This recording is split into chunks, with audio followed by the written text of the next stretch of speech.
Il est 2 heures du matin. Tu n'as que 7 ans. Quelqu'un te secoue dans l'obscurité glaciale. C'est l'heure de la prière. Tu es allé te coucher il y a seulement 3 heures. Tu es complètement épuisé. Ton cerveau n'est même pas encore complètement développé. Tu ne connais même pas tes tables de multiplication. Lève-toi. C'est l'heure des matines. Tu titubes jusqu'à la chapelle. D'une certaine manière, il y fait encore plus froid que dans la chambre. L'architecture médiévale était construite différemment, spécifiquement conçue pour te faire souffrir. C'est ce que tu feras jusqu'à ta mort. Chaque nuit, un réveil à 2 ans du matin pour les 50 à 60 prochaines années. Bienvenue dans la vie d'une religieuse médiévale. Ta famille t'a déposé ici la semaine dernière seulement. Tu as demandé quand ils reviendraient, et ils ont ri. Ce n'était pas un rire amusant. Oh, chérie, pas de rire du tout. Tu ne partiras jamais. C'est ta vie maintenant. Et les monastères médiévaux faisaient d'un an passé les prisons pour des centres de villégiature avec de meilleures nourritures et plus de liberté. Parlons de la façon dont tu es arrivé ici, car tu ne t'es pas réveillé à 7 ans en pensant « Tu sais ce qui sonne fantastique ?» Le célibat à vie et un programme de prière à 2 ans du matin. Ton père a pris cette décision, probablement au petit déjeuner, sans te demander, parce que tu as 7 ans et tu es aussi une fille du XIVe siècle, donc ton avis ne vaut rien. Peut-être que ta famille ne pouvait pas se permettre une dot. Les maris coûtaient cher. Le monastère voulait aussi de l'argent, mais moins d'argent. Tu étais l'option de Marc Costco, le choix économique. Ou peut-être étais-tu la 4e fille. Tes parents avaient déjà marié 2 filles et en avaient gardé une à la maison.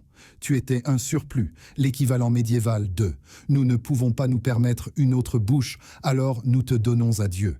Ou peut-être avais-tu une boiterie, une tache de naissance ou quelque chose qui te rendait inapte au mariage selon les normes médiévales qui étaient plus sélectives que Tinder. Le monastère, cependant, accueillait tout le monde. Il voulait juste l'argent des dons. Ou ta famille avait besoin de relations publiques religieuses. Donner une fille à l'église te faisait paraître extrêmement pieux. Regardez comme nous sommes saints. C'était très impressionnant lors des dîners médiévaux. Pendant ce temps, tu as 7 ans et personne ne t'expliquera quand tu pourras rentrer chez toi. Spoiler, jamais. Tu es ici depuis 1 semaine. Tu portes un habit de novice 3 tailles trop grand. Tu ressembles à un petit fantôme qui essaie de faire du cosplay. Ils t'ont coupé les cheveux hier. Cours! Tu as pleuré. La religieuse plus âgée a dit que la vanité était un péché. Tu as 7 ans. Tu aimais juste tes cheveux. Tu ne savais pas qu'il était illégal d'aimer les choses ici. L'emploi du temps est absolument fou. 2 heures du matin, matine. Tu pries pendant 1 heure pendant que ton corps réclame du sommeil. 3 heures du matin, retour au lit. 3 heures entières. C'est la plus longue période de repos que tu auras. 6 heures du matin, l'Odesse. Prière du matin. Tes genoux te font mal à force de t'agenouiller sur des sols en pierre conçus par quelqu'un qui détestait manifestement les genoux. 7 heures du matin, prime. Plus de prière. Tu réalises que c'est juste ta vie maintenant. Prier pour toujours. 8 heures du matin, petit déjeuner. Enfin!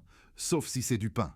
Juste du pain et de l'eau. Peut-être de la bière diluée si le monastère est chic. Tu manges dans un silence total. Parler est interdit. Quelqu'un lit des passages de la Bible pendant que tu mâches et réfléchit au choix de vie que tu n'as pas fait. C'est l'ASMR le plus déprimant du monde. 9 heures du matin. Temps de travail. Travail physique. Tu as 7 ans. Tu devrais jouer. Au lieu de cela, tu travailles au champ, ou tu laves le linge dans de l'eau glacée, ou tu nettoies les sols, ou tu copies des manuscrits si tu es éduqué, ce que tu n'es pas, parce que tu as 7 ans et tu viens juste d'arriver ici. 12 heures en midi, prière de midi. Tes genoux développent des ecchymoses. Les ecchymoses ont des ecchymoses. 13 heures en déjeuner. Qu'y a-t-il pour le déjeuner? Du pain, peut-être des légumes si le jardin prospère. Toujours le silence, toujours des versets bibliques. Tu es tellement fatigué du pain que tu le seras pendant 53 ans. 14 ans, plus de travail. Tes mains sont douloureuses, ton dos fait mal. Tu es une enfant qui fait un travail d'adulte et tout le monde fait comme si c'était normal. 15 ans, prière de l'après-midi. Tu commences à te disputer avec certaines pierres du sol. 17 ans, vêpres. Prière du soir. Tu ne te souviens plus de quel office il s'agit. 18 ans, souper. Devine ce qu'il y a pour le souper? Si tu as dit du pain, félicitations. Tu comprends la cuisine monastique médiévale. 19 ans, complise. Prière de nuit. Le dernier office. Tu es si fatigué que tu es peut-être morte. 20 heures au lit. Tu es réveillé depuis 2 ans du matin, avec une pause de 3 heures. Tu t'endors instantanément. 2 ans du matin. Quelqu'un te secoue. Recommence. Chaque jour pour toujours. C'est le jour de la marmotte, sauf que Bill Murray s'en est bien mieux sorti. À un moment donné, tu prononceras 3 vœux qui sont fondamentalement des renoncements à ton existence. La pauvreté. Tu ne possèdes rien. Ni tes vêtements, ni ton lit, ni ta cuillère. Tout appartient au monastère. Tu ne posséderas jamais rien. Pas même une pierre de compagnie. Sûrement pas une pierre de compagnie. Les pierres sont communautaires ici. La chasteté, pas de rencontre, pas de romance, pas de mariage, jamais de sexe. Tu es maintenant marié au Christ, ce qui semble poétique jusqu'à ce que tu réalises que cela signifie mourir seul à 60 ans, sans jamais avoir tenu la main de quelqu'un qui ne portait pas non plus un habit. Tu t'engages à la chasteté à vie avant même que ton cerveau ne soit complètement développé. L'obéissance. Tu fais ce qu'on te dit, toujours, pour toujours. L'abbesse dit « frotte ce sol ». Tu le frottes. Tu es une femme adulte qui reçoit des ordres comme si tu étais au camp d'entraînement, sauf que l'armée te laisse partir à un moment donné. Ces vœux sont permanents, un contrat à vie, pas de clause de sortie. Rompre ces vœux signifie l'excommunication. Tu serais expulsé sans compétence, sans soutien familial, et tout le monde ferait comme si tu n'existais pas. Alors tu restes, parce que partir n'est pas vraiment une option. Les monastères médiévaux vivaient de dons. Les riches donnaient de l'argent. En retour, les religieuses priaient pour leurs âmes. Un service d'abonnement au salut. Plus le monastère était riche, meilleure était la nourriture. Dans un monastère riche, tu pourrais avoir du poisson le vendredi, parfois du fromage, ou des œufs les jours de fête. Ton pain pourrait être du blé au lieu de seigle. Tu vis comme une reine médiévale selon les normes paysannes qui sont très basses. Monastère pauvre, pain, eau, légumes de saison du jardin, c'est tout le menu.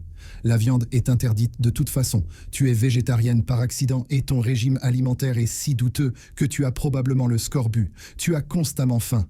Tu te couches affamé. Tu te réveilles affamé. Jeûner te rapproche de Dieu. L'abbesse dit que tu ne veux qu'une pomme. Tu commettrais de petits péchés pour une pomme. Voici quelque chose dont personne ne te prévient. La politique monastique est vicieuse. On pourrait penser qu'un bâtiment rempli de femmes religieuses serait paisible. Tu aurais tort. L'abbesse est fondamentalement une PDG médiévale. Elle a un pouvoir absolu, contrôle tout l'argent, décide de toutes les tâches, choisit les favorites et garde rancune.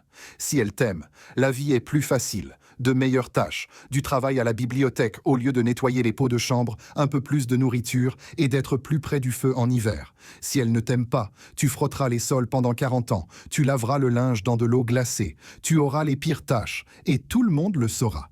Et puis, il y a les autres religieuses. Cliquettes, drames, commérages, toutes les dynamiques sociales d'un lycée, sauf qu'on ne peut pas parler ouvertement à cause des heures de silence. Donc tout est gestes passifs agressifs et regards lourds de sens et prières extrêmement pointus. Sœur Marguerite a pris ta place à la chapelle. C'est la guerre. Sœur Catherine a eu le travail au jardin pendant que tu es coincé à la cuisine. Favoritisme évident. Quelqu'un reçoit du pain en plus. L'abbesse a des préférences et tu n'es pas sur la liste. Tu ne peux pas te plaindre. Se plaindre est de l'orgueil. L'orgueil est un péché. Alors tu souris, tu pries et tu fais comme si tout allait bien, tout en bouillant intérieurement à cause de Sœur Marguerite. Enfreindre les règles a des conséquences, et tu enfreindras les règles. Les règles sont impossibles, des choses mineures. Parler pendant le silence, s'endormir pendant la prière, ou rire trop fort t'apporte des pénitences, des prières supplémentaires. Plus de jeûne, ce qui est amusant car tu meurs déjà de faim. Une confession publique où tout le monde te juge en silence. Des choses plus importantes, se faufiler, refuser des ordres ou de la nourriture interdite t'apporte l'isolement. Il t'enferme dans une cellule.